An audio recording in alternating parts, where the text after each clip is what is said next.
So everybody, first things first. Uh, this is an interactive presentation here. Now, I don't mean to say that I expect you to interact with me, but there are some activities that you can choose to partake in. So while I kind of just make my introductory comments, if you're a notebook kind of person or you like writing on paper, grab your notebook, grab some paper. We're going to do some writing. We're going to do some brainstorming. If you're on a dual monitor right now and you prefer to type, get a blank Microsoft Word or whatever sheets, if you're an Apple person, open on the other screen. And if you're just the kind of person that likes to fold your arms and not participate, well, fold even harder and start pouting and say to heck with 2021 because I'm just here for the popcorn. But in all seriousness, this is a presentation and an activity where you will get out what you put in. So please, participate. Don't be shy about getting personal with what your stuff is. There isn't going to be a surprise at the end where we all share what our goals are. This can be very personal. What you're writing is private to you. So it's just your own journey that I'm going to help kind of guide through. Okay, so with that in mind, get your gear, get your equipment, pen, paper, Word document open, whatever. Now, what we're going to talk about is I always like to use December as my month for prepping for the year. I like to do a recap. I like to reflect, and then I like to think about what I want to accomplish in 2021. Now, I have accomplished a lot in my life. I haven't accomplished as much as some, but I've accomplished more than most. And I have a very systematic way that I go about doing things that I have shared every December Mogul Mastermind for the last 4 years. And after every presentation, people say, hey, that was great. I really enjoyed it, and I got some value out of it. So I always like to end the year with a presentation talking about the system that I like to go through for setting goals and achieving goals. Now, I alluded to this on my Facebook Live post a couple days ago. Setting goals is thinking about what you want to have or do or accomplish. Now, the thing is, most people set a lot of goals and then they don't really know what to do once they've got a hold of a goal. We talk about a guy, who's, give me a little clap or wave emoticon if you've read or listened to the audiobook Simon Sinek, Start With Why. His idea is, great book. His idea is like, if you know your why, everything else will follow. But I personally think, well, having your why is important. If you don't know the what and the how, you have a really hard time getting to that why. So this presentation is a lot more about the what and the how and a little bit less about the why. So I'm not going to necessarily take you guys through a kind of a touchy-feely self-discovery of understanding what your big why is. I'm operating under the assumption that you at least have a vague idea of what it is that you want in life. So what I'm going to do is walk you guys through what I do in a practical way every day, every week, every quarter, every year to actually get myself on the path to accomplishing the things that I set out to accomplish. And, one of the things that I think I'm going to start with is when you're reflecting on 2021, think about accomplishing goals. I'm a sports guy, like a season in sports. Now, let's have some fun with it. Give me a clap if you're a hockey guy. All right, I'm a basketball guy. Give me a clap if you're an NBA fan. And I'm saving the best for last. Give me a big thumbs up if you're an NFL fan, because America, I can't get enough football. Anyways, how often in hockey does a team go 82-0? Obviously, the answer is never. How often does a team go 16-0 in football? Hasn't happened since 2007. Baseball, how often does a team go 182-0? Or however many ridiculous amount of games are in an MLB season. Look, my point is, your year, your season has wins and losses. You are not going to accomplish everything you set out to accomplish. If a team goes 162, thank you. So we'll go baseball. If a team goes 100 wins and 62 losses, that's a winning season. That'll probably get you into the playoffs, but you lost 62 times. Your life is the same thing. You can have a winning year if you accomplish a good chunk of what you set out to accomplish and still not accomplish a few things. So when you're thinking about 2020 and what you did accomplish, don't be too hard on yourself. Don't expect a perfect season. Don't expect to have every win you hoped to have at the beginning of the year. Life is about having a winning season. And if every year is a winning season, you're always going to make the playoffs. You're always going to be moving forward. And that's okay. So we're going to talk about how to set yourself up for a winning season in 2021. Does that make sense to everybody? Awesome. Okay, so let's get into it. So first, we're going to talk about what your number one top priority needs to be. Then we're going to talk about setting what I like to call habit-based goals. So the way that I accomplish big things are by doing the little things well repetitively. Doing little things well repetitively is called a habit. And so I am going to guide you guys through the exercise of focusing on habits and what that looks like. Once we understand what our goals are and what our habits are going to be, we're going to do a little planning sesh, and then we're going to circle back to how this approach for me has led to accomplishing very large goals and consistently accomplishing very large goals. Sometimes the goals I set out to accomplish take 2 or 3 years to accomplish. One of the biggest goals I personally accomplished in 2020 was a goal that I set out for myself in 2017 and took 3 years to lay the foundation for, do the planning for, do the education for, and actually achieve, which was opening a second branch of Mogul Realty Group and opening a Vancouver location. So know that sometimes these things, good things take time, and it might take a little bit of work to get to where you want to go, and that's okay. So we're going to start out with our first priority. So this is a very important question to internalize, understand, and appreciate at a deep and intimate level. Ask yourself, what is your number one priority? Like, really, write it down. What's your number one priority? What is your number one priority? I am going to go out on a limb, or at least some people might feel like this is going out on a limb. I'm going to tell you, beyond a shadow of a doubt, your number one priority is you. So how many people wrote in big capital letters, me, myself, I am my top priority? How many of you? How many of you did that? I told you at the beginning of the presentation I wasn't going to ask you to participate, and now I'm asking you to participate. So sorry, if you want to lurk in the back and not answer, no hard feelings. But you are your top priority. Let's think about this.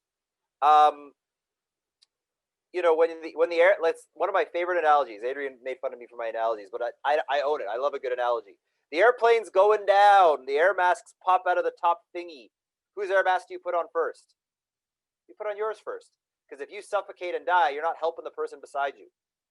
You're drowning in the ocean. You're thrashing around. Who do you have to get stable and floating first? You got to get yourself stable and floating before you can go around and help other people. Nothing can happen for the ones you love and the people you hold dear and the things that you have most important until you take care of yourself. And so we're going to start with you. And, I can understand that, I'm hearing the little whispers like, well, my family's my first priority. If I had to choose between me and my kids, I'd put my kids first. It's like, okay, but if you don't take care of yourself, you're never even going to be in a position to be able to actually put your kids first, or whatever you put as that first priority. Until you take care of yourself first, whatever you put as your first priority, if you didn't put yourself, is never going to happen. So let's talk about this in a little more detail. There's a ton of information and knowledge out there called being in a flow state. Me being a sports guy, I like calling it being in the zone. And achievement happens when you're in flow. Achievement happens when you're in the zone. Let me give you a very real example of this. And I'm going to try to give an experience that we've all had. Let's pick something very basic, a human experience. Like, for example, cleaning up your messy house. We all know that having a clean house is something that we want. It's important. But we've all been there where you're just feeling like a pile of crap. You're not in a good mood. You're tired. You're worn out. You're depressed. The sofa is like a black hole. And you know that, and you just can't get yourself to do it. Everybody knows how to clean a house. You pick up crap, you sweep the floor, and you wipe down some countertops, and you put your dishes away. It's not rocket science. So it's not a lack of not knowing, or it's not a lack of knowing how to clean a house. We all know how to clean a house. It was a lack of the inclination, because you weren't in the right state of mind to accomplish that very basic thing. So let's project that out to accomplishing things at a high level. Most of your goals, most of what you want to accomplish, if you really sit down and think about it, there's a lot of just basic steps that you need to take to accomplish the things you want to accomplish. To all the realtors in the room, you know that you just need to pick up that phone and call a lot of people and maintain your pipeline and have great outreach and, chat with hundreds of people to distill those conversations down into your few select clients that you're going to do business with. For those of you that want to buy your next investment property, let's say you're an off-market deal kind of person, you know you need to talk with tons of homeowners to find the one that's willing to sell your property at the right price. Let's get personal. Your goal is a health-related goal. You got to get your butt to the gym. It's not rocket science. You go to the gym and you run on a treadmill or you pick up some heavy stuff. But if you're not in the right headspace, your heart isn't in it, you're not feeling in the right mental state of affairs, well, these very easy to accomplish things, you just don't do them. You procrastinate. I don't want it. You get in your own way. So the foundation of being in the zone, the foundation of being in flow, the foundation of feeling in, of having the right mental health, let's call it that. Until you take care of yourself, until you take care of being in flow, being in the zone, feeling good about yourself, nothing else can happen. I can give you a detailed step-by-step, minute-by-minute blueprint of exactly how to buy a rental property. But will you follow it? You're only going to be able to really follow it if you're in that right headspace. So this is where I have devised a very simple system to stay in that flow state, in that positive headspace, as frequently as possible. And again, this is just my personal research. This is my personal life experience that I'm sharing. So let's talk about basic training. So this is a picture from the military. Now, for those of you who've been through the military, you know that basic training, when you watch movies about it, is a drill sergeant yelling at people to do push-ups. Basic training in the military is actually just about the foundational pieces of how to do everything efficiently and properly. So in basic training, they teach you how to have a shower in 5 minutes. They teach you how to make your bed. They teach you how to wake up at 6 o'clock every day. They teach you how to organize the stuff that goes under your bed. They teach you how to wash your hands. They teach you how to brush your teeth. They basically, every basic possible thing that you need as a foundation is what they teach you in basic training. If there are slides, they aren't showing up. Holy smokes. I forgot to screen share. Well, thanks for telling me, guys. Come on. Okay. Well, now we're there. Don't worry. You didn't miss much. So basic training is all about teaching you those basic things. It's a foundational set of things that get you what you need. Because if the enemy attacks a camp and you trip over your own boots because you didn't put them away, well, that's one of the minute things that contributes to you losing that conflict situation. So luckily, we're not at war. We're just trying to accomplish some goals here and have a great life. So why basics matter is because it's the foundation of that pyramid. It's the foundation that allows you to build to that highest level. So that little star at the peak, that's your goal. The broad base is your basics. Again, you're either in the right headspace or you're not. You're either feeling up to it or you're not. You're feeling positive and excited about moving forward or you're not. And reality check, nobody's feeling positive and excited about doing the right things at every moment of every day for every single week of their entire life. We go through dips. That's the human condition. The idea of basics is it helps shorten the length of those dips, and it helps make those dips fewer and further between. So here is tried, tested, and true James Knull method number 1 for ensuring that more often than not, you are in the right headspace to accomplish big things by putting yourself first. So a basic is something that's enjoyable and productive and personal that makes you feel good no matter what. So it has to make you feel good no matter what. And for me, a couple of things that you remove from the list of basics. Thing number 1 is something that is hedonistic in the short term. So that could be something that, like, for example, drinking, partying, compulsively dating, staying up too late watching YouTube videos. Yeah, it makes you feel good in the moment, but it's really not productive. So while it might be enjoyable, it doesn't actually contribute to your sense of fulfillment. Secondly, and most importantly, it has to make you feel good no matter what.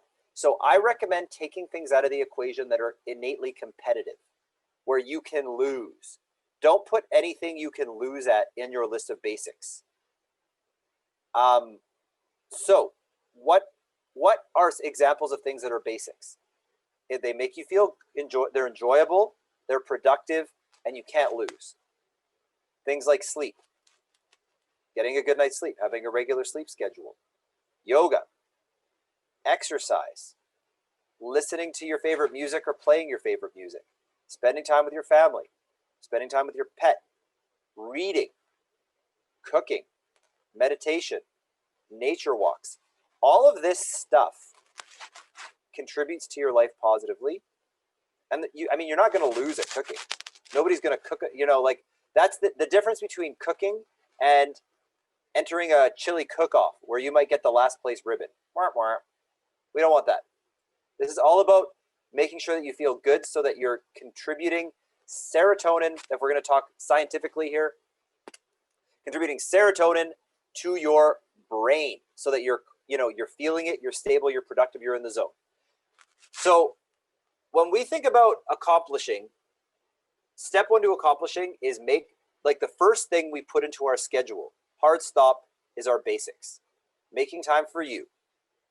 Everything else is built on top of that.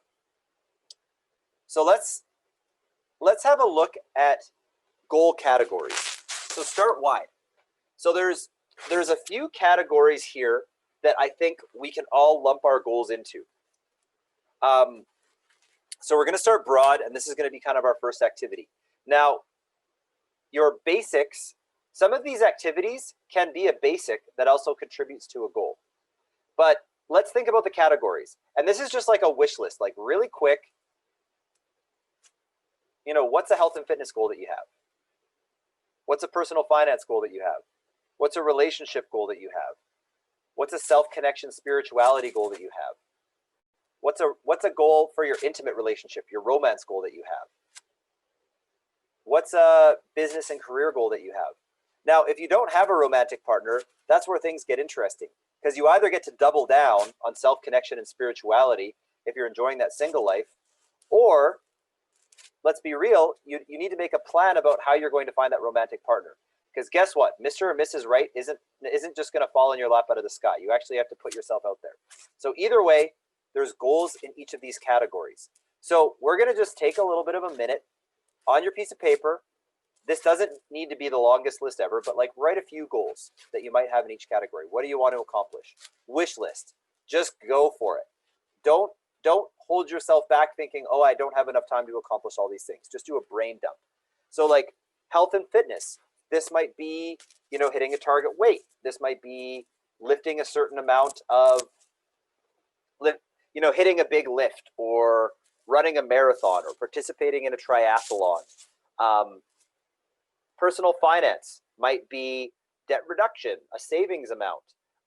Maybe it's a thing you want to buy for yourself. Like if you just friggin' love cars and you want that Tesla, ain't nothing wrong with that, but that's a personal finance goal.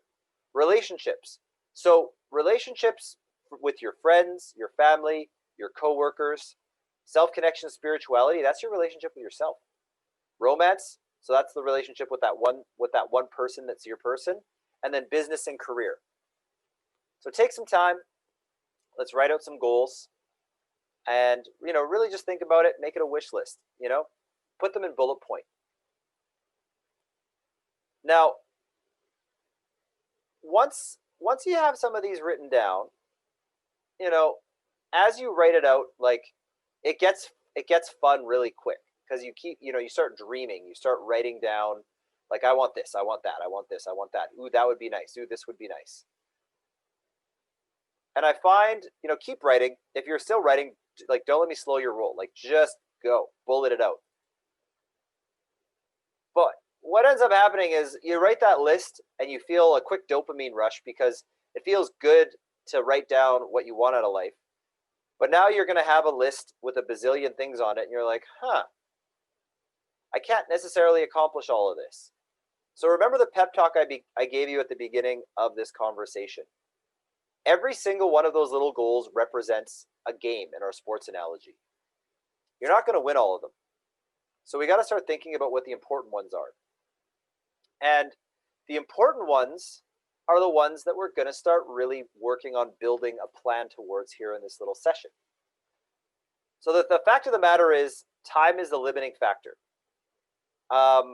If you had an unlimited amount of time every single day, you could accomplish everything. If you planned on living forever, you could accomplish everything. But time is the great equalizer. It's the one thing we all have the exact same amount of. And so how we use that time is really going to determine the outcome that we get at the end of our year. Now, this is something I really had a good laugh at, because, this is actually what we do. It's like, some of you may have written 20 things down, 30 things, 40 things. Well, you can't accomplish all 20 things. So what are you going to do? Don't feel like you're drowning in priorities. We're going to prioritize the stuff that we want to focus on. So, okay, quick quiz. What's the top priority?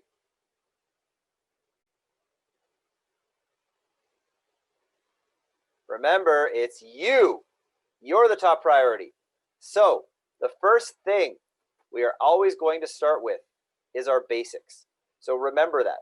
All of these goals that you wrote down are going to feel easy breezy and achievable, and you're going to want to take the step forward if you've taken care of yourself and you focused on your basics. If you haven't, these goals are going to feel daunting, to the point where you might almost self-sabotage, because I'm too tired, or I'm going to go do this procrastinating thing instead of focusing on the steps that I've determined for myself. So let's talk about goals in terms of dialing them in. There's this old idea called SMART goals. So if you haven't been introduced to a SMART goal yet, a SMART goal is basically defined as something that's specific and measurable. So, getting in shape isn't really a goal that's easy to accomplish, because what does that even mean? Whereas if it's specific and measurable, it's like, okay, I want to lose 10 pounds. Now, next, it has to be attainable and relevant. So what that means is, like, if is 10 pounds really realistic for you in a year?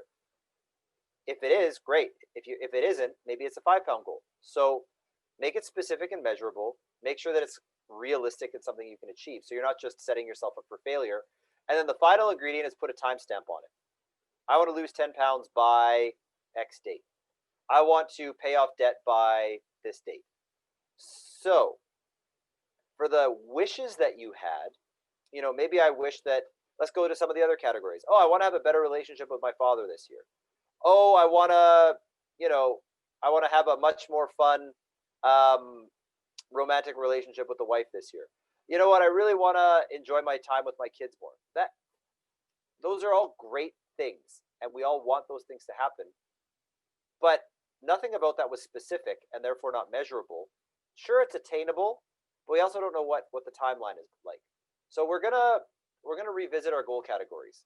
So what I want you to do is pick 5. So this might take another minute or two. Look at each category. So is one category going to get left behind? Yes. Is that okay? Great. This isn't necessarily trying to be balanced. So, for example, let's look at the 5 categories again. If 3 of your 5 goals are for your business and career, that's okay. It's not a big deal. You know, we talk about having a balanced life, but sometimes in certain parts of your life, you're going to go hard at certain areas more than you are in others. I remember when I was 22, goals 1 through 5 were health and fitness goals. I was just on a mission to be Mr. Fitness. And guess what? I ran ultra marathons. I could bench press 1.5 times my body weight. I had 6-pack abs. Life was good.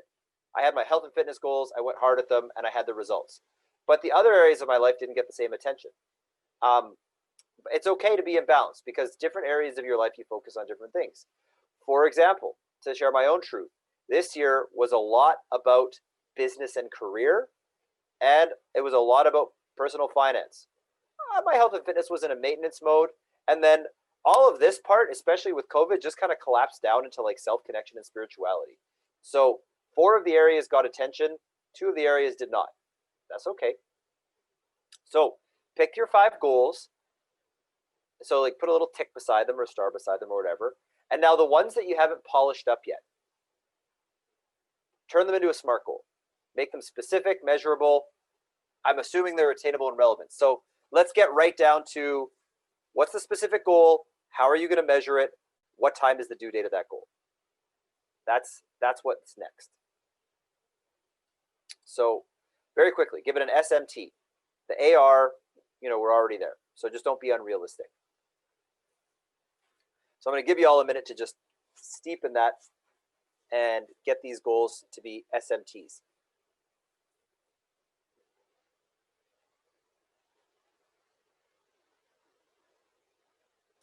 All right.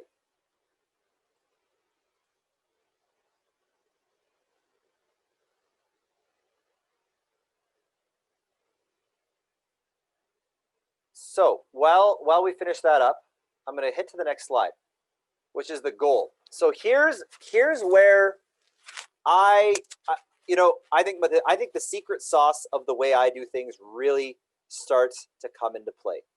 So we're going to get a little James Knull secret sauce here. Secret sauce ingredient number 1 is that you have to focus on you first. It's those basics. Secret sauce ingredient number 2 is often what happens is we write a goal, we write a SMART goal out, and then this goal seems like the top of a mountain. It's this faraway thing that's big, intimidating, and difficult. And if you think about achieving a goal overnight, you're like, that's impossible. And then it's overwhelming. And then oftentimes what happens is because it feels unachievable, you don't even start.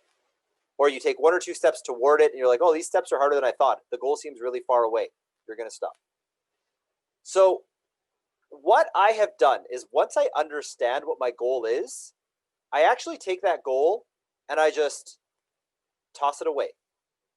Now, what I mean by that is the thing that I focus on is not ever the goal. So even though I know what the goal is, where I'm looking at what my mental focus is, I do not focus on the goal. I don't look at the mountaintop. What I look at instead is putting one foot in front of the other.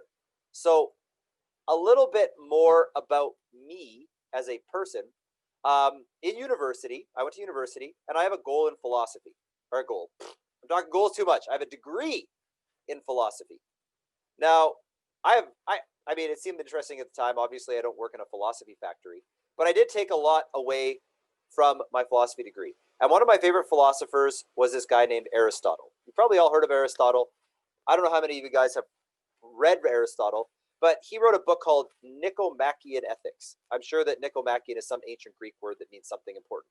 But basically, the backbone of what Aristotle's ethical theory is he says that in order to be an ethical person, you need to behave as an ethical person behaves. So instead of analyzing the outcomes or analyzing intentions. Instead, you constantly every day have to model yourself around what you think an ethical person should be. So it's all about role modeling yourself. What is an ethical person? How do you behave as an ethical person? For those of you who took a philosophy degree and read this book, yes, I am paraphrasing 200 pages into 20 sentences or less. So no, that's not the most specific version of what this is. But the takeaway from Aristotle is that instead of focusing on the good deed, instead of focusing on the goal, focusing on being a good person every day and what an ethical person is. So how that translates over into goal setting is focus on the habits that are going to turn you into the kind of person that is going to achieve the goal that you set for yourself. And that's where your focus goes. So instead of focusing on the goal, focus on being the kind of person that would achieve that kind of goal. Are you guys kind of feeling the difference? Like, if my goal is, think about your financial goal. Okay, well, the kind of person that would achieve that financial goal, how would that kind of person act like? What would that kind of person think like? What kind of things would that person do on a weekly basis? Focus on being the kind of person that would achieve the kind of goal that you're going to achieve.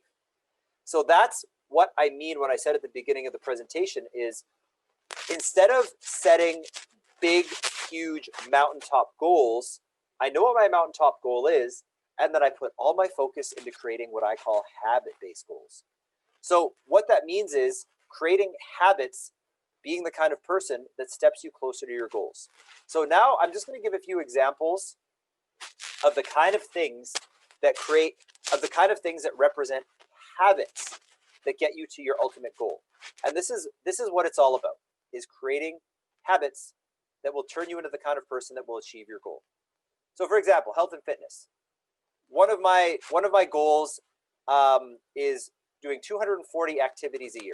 That's 5 activities a week for 48 weeks out of the year. That's the math. So my goal is to be fit, but I know that what would a fit person do? Well, they probably work out every day. Okay. So instead of making my goal, I know I want 6-pack abs, but thinking about abs isn't going to get me there. Being the kind of person that has abs is going to get me there. Okay, so doing 240 workouts, that's something that somebody would do, as an example. That person might only have 3 cheat meals a week or 3 cheat items per week. These are examples, by the way. That kind of person might schedule regular yoga classes. They might have a regular sleep schedule. That kind of person might limit alcohol. So think about the kind of person who's already achieved the goal that you want to achieve, and think about the kind of stuff that person does in a given week. Personal finance, maybe that person checks their budget every week. Okay. Maybe that person uses a budgeting app. Maybe that kind of person regularly meets with a financial planner. Maybe that person does the old cash budget where you just withdraw the amount of money you're supposed to spend at the beginning of the week in cash, and you only spend cash. So again, you have a personal financial goal of paying off all your debt, but what kind of stuff would that person who doesn't have any debt do? Well, this is the kind of stuff that person does. So we're thinking about habits. Relationships. So this is a cool picture. One of my best buddies knows I love Tim Ferriss and bought me Tim Ferriss's book, Tools of the Titans, and then wrote me a very sentimental note at the beginning of the book and gave it to me as a gift out of the blue. It wasn't even a birthday present or a special occasion. He was just his love language is obviously gifting, and he was just being a good homie. So he said, "Hey, James, thanks for your friendship, which I value greatly, to becoming Titans together, from Latif." How awesome is that? I was like, man, this guy knows how to invest in his friendships. So again, someone who has great friendships, who has great relationships, who has a great relationship with their family. What's the kind of stuff somebody that does that does? Well, they might have a top 10 that they spend time with.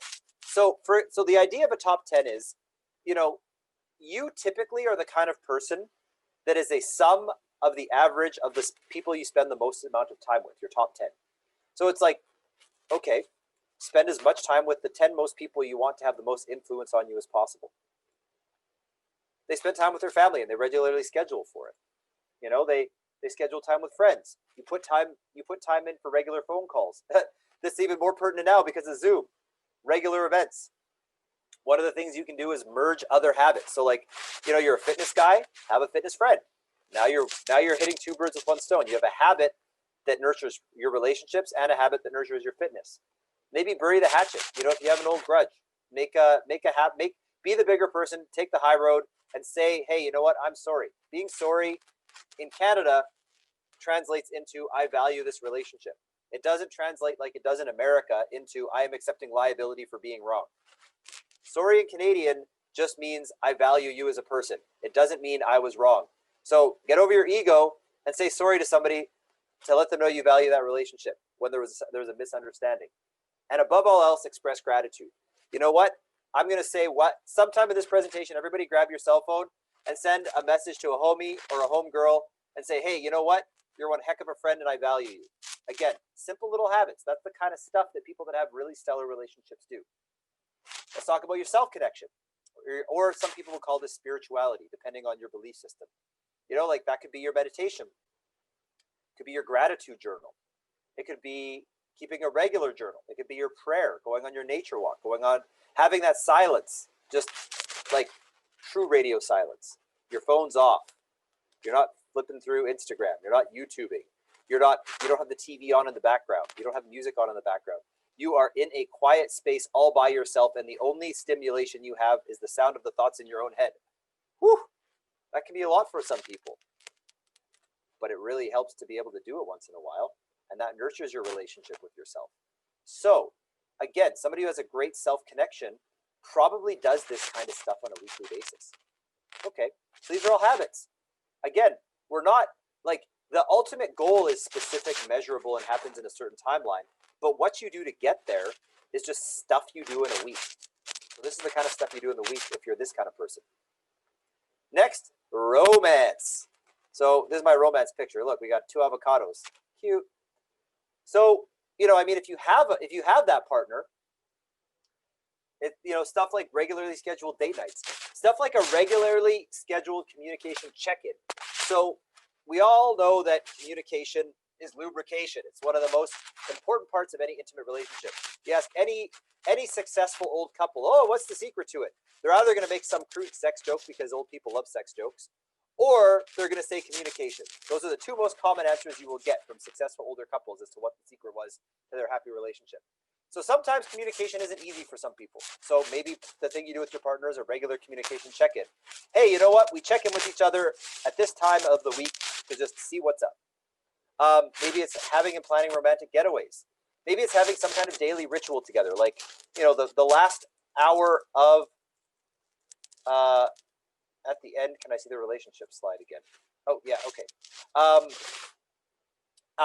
You can have a daily ritual, like for example, the last half hour before bed, phones are off, all stimulation is off, and you're just present with each other.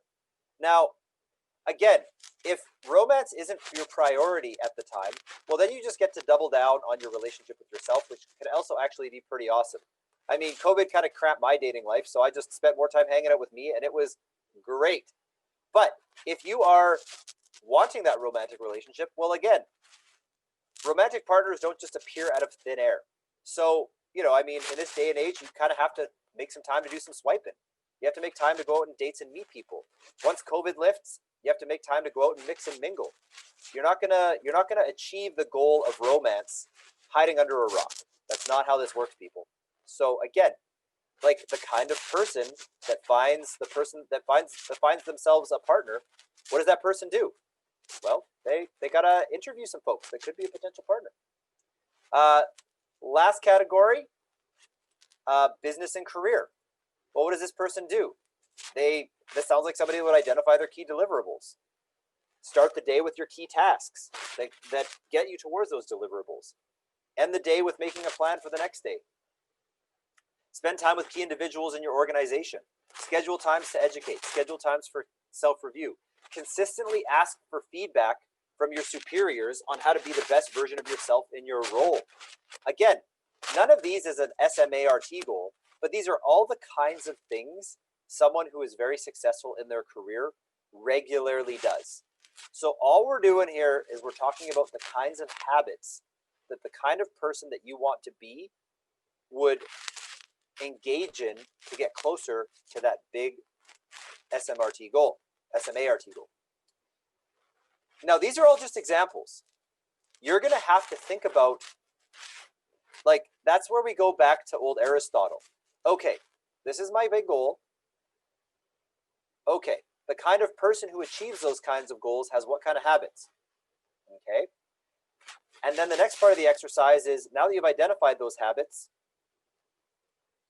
we actually make a plan for engaging in those habits. So this is what I call metrics/planning. So the planning exercise is, once things get crystallized, you know what you want, and you know the kind of habits that are going to get you there, you actually have to plan for it. So let me show you guys my calendar. This is my calendar for every single week for 2021. So I already went through this exercise to get ready for this presentation. So I'm going to show you guys what's in here. Now, for those of you that aren't really calendarers, you might be like, oh my God, you have no spare time. You're busy from 6 a.m. till 10 p.m. Well, kind of. But let's look at what these time blocks represent in terms of my habit-based goals. So every morning, I've got my morning routine. And guess what? I sleep in a little bit extra on Saturday, and I treat myself to a legit sleep in on Sunday, because that's part of my basics. That's part of my sleep.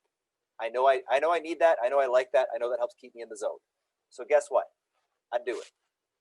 So my morning routine, that's where I spend a lot of that.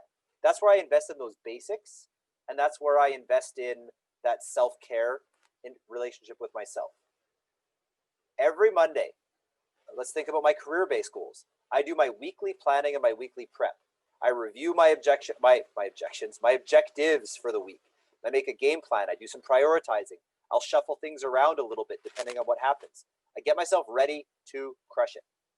I've got some blank spaces in here for flex time to catch up on stuff, to get things done. And then let's do a quick peek here. So I'm the CEO of an organization, and so I have to meet with, mentor, and direct my direct reports. I mean, if you're not a manager, that might not be part of your week, but again, I'm using me as an example. So I have my meeting with my marketing manager. That's Jen. Jen's on the call. What up, Jen? And then we have our operations manager for the organization. That's that meeting right there. And then one of the things that is critical for being a successful business person in a sales-oriented profession is outreaching. Now, so PJ stands for phone jam. That just means I hang out on the phone and I text and call and Facebook Messenger and Instagram message everybody I need to talk to. So this could be talking to realtors that are thinking about joining the team. This could be talking to real estate clients. If you are looking to do joint ventures, this could be the time block that you have to call the potential joint venture partners. If you're looking to do AFS deals, this is the time block that you have to call all of those interesting deals that pop up. And then, whoops, got ahead of myself. And then in the evening, I have a time block for my top 10. So Monday nights, I spend Monday evenings with one of my 10 favorite people. So yes, it's a time block, but it's a time block that directly contributes to my relationship-based habit. So next, let's look at Tuesday. All right, so sprinkled out throughout the week, I have client meetings. Those are, like, if I don't meet with people, I don't have any clients. So I got to meet with new clients. It's part of the gig for my business. So that is important to see in my schedule. Okay. Then I have an EXP meeting with the Vancouver. So that's EXP is our brokerage. That's an important meeting to go to. And then I have an administrative one-on-one to make sure all of my client and file paperwork is up to date. And then scripting. This is my self-education. This is professional development. And then here I meet with a couple of the key realtors on the team, have a time slot for a client meeting, and then squeaked in the evening here is my workout. I work out with a team. I like group fitness. So again, that hits two birds with one stone. Maintains my relationships and gets my exercise in. So as you can tell, I'm not like, fitness isn't my top priority and it's maintenance. I only have 3 workouts in here. Okay, but that's, I'm focused on career as probably my career and relationships with my friends is my highest priorities, as you guys are going to, and family, as you're going to see as my schedule breaks down.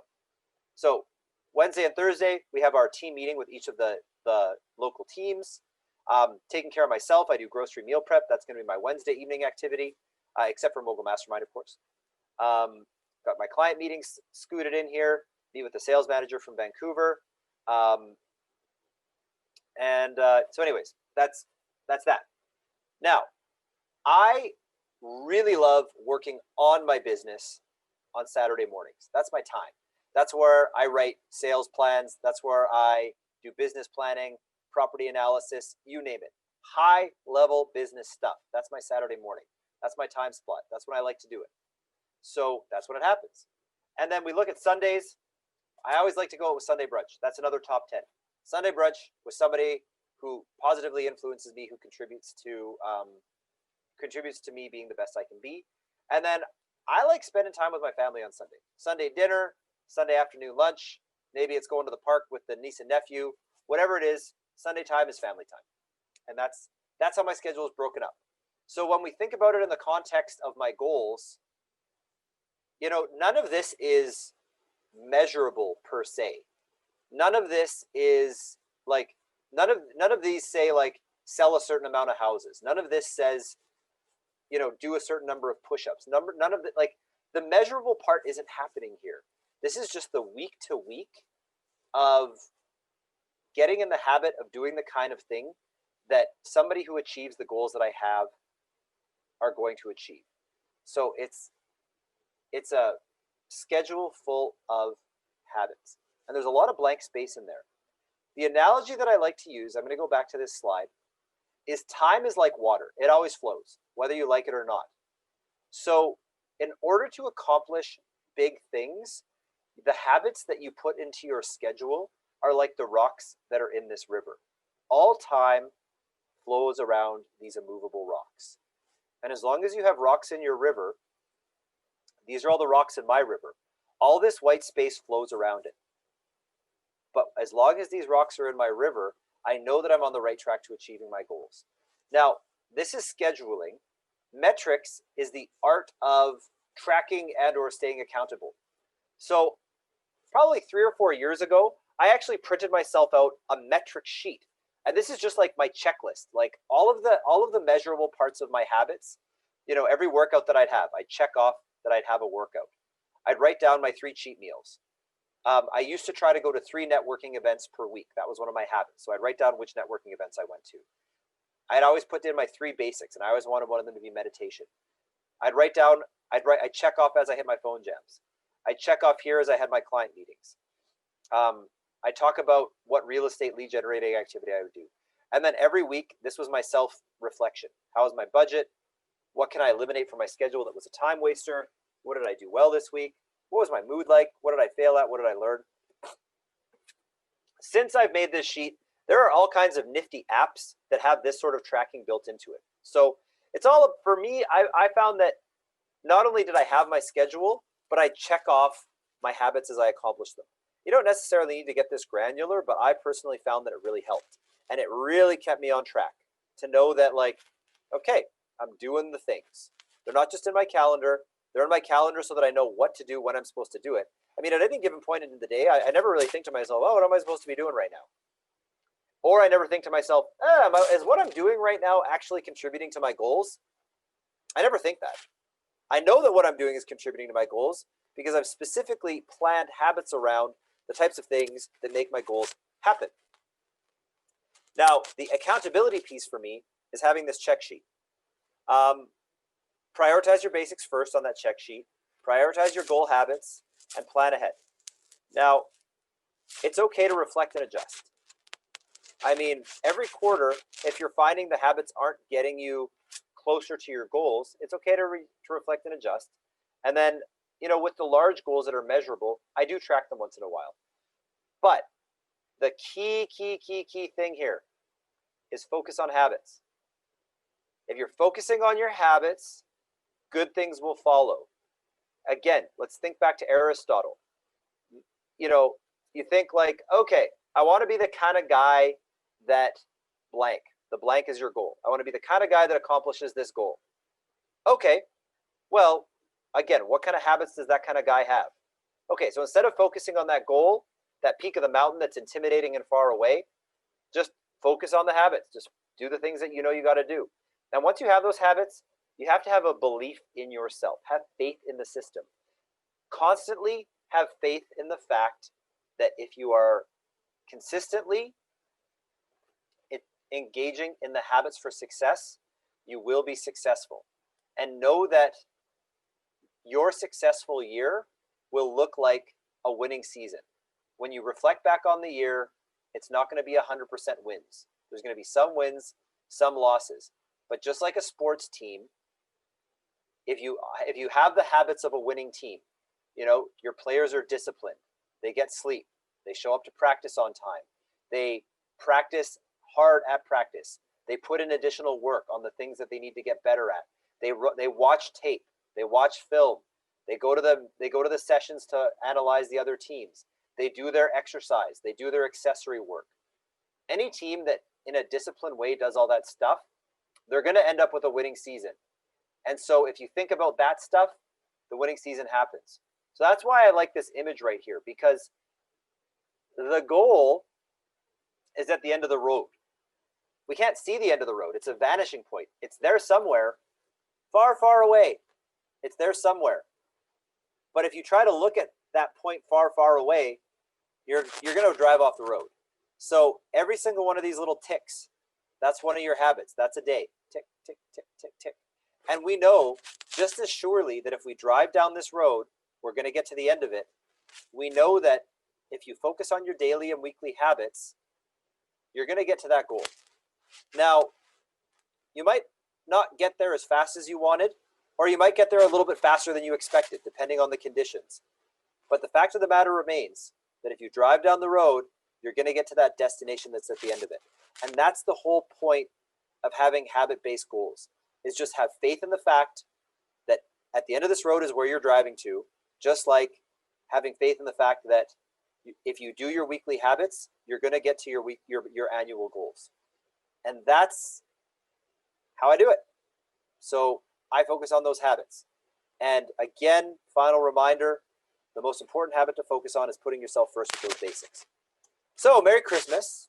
Thank you guys for tuning in. I hope that some or all of that presentation was helpful.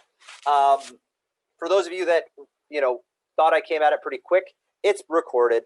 You are going to get an email of the video very shortly. So don't you worry. You'll have a chance to review this if you want to go through this exercise at a more leisurely and thought out pace as you kind of round into that 2-week reflection season.